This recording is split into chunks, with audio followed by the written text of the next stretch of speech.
Hey y'all, it's David here again. Got me and the Dukes. Today we're going a little different. Gonna work on Saturn. This is my 2002 Saturn Vue. It needs a new torque axis mount, motor mount, whatever you want to call it. Let's get started.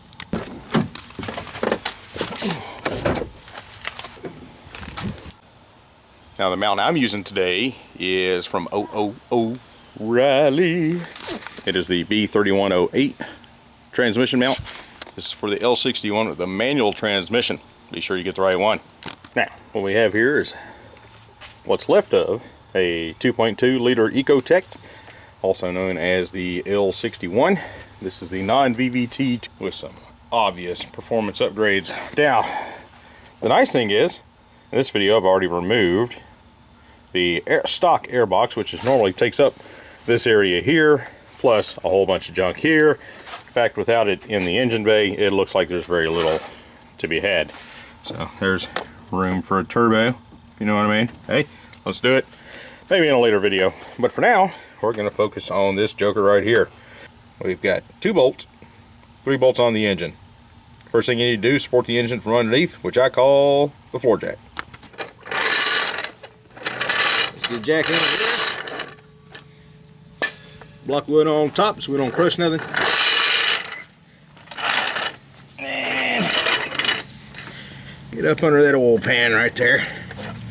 And let's put a little support on there. Don't take much. We're not trying to lift the car, we're just trying to support the engine. That ought to do it. Alright, so next thing, we're going to get the 3 top bolts loose. Made easy by our DeWalt impact here. These are 16 millimeter. One. And a 2. That was a lot easier. And a 3.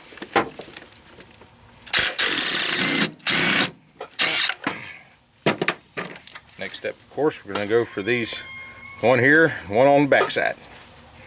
These are 18 millimeter. And get her done.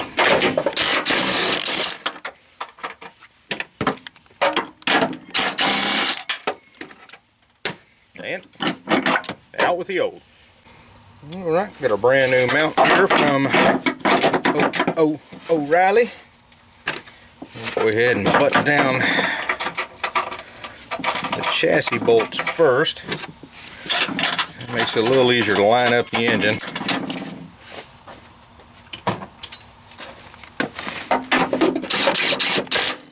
Okay. Torque to factory specs, of course. When installing it, GM's approach is to use the center bolt first. So we're going to go there and get a pry bar, get this joker lined up. Sometimes you got to push this once the tension is off of the engine. We need to get it back in line. So let's find a pry bar, we'll get going there. The easiest way I found to do this, take a pry bar, go through the engine hoist hook there, stick it right behind the alternator. And if you give this joker a push to the back, those mounting holes will line up, at least get you started. There we go. Then you can run it down the rest of the way.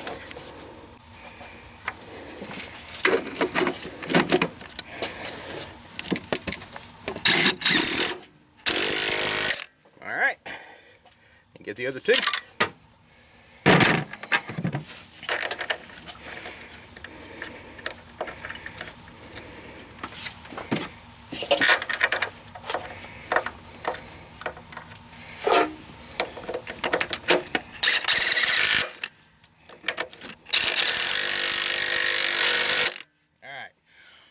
Yeah, I know the threads are bummed up on the front side of mine here, but that's okay.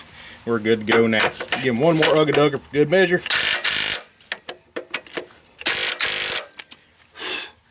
And that is it. So now drop the engine back down. There you go. Get your jack out the way.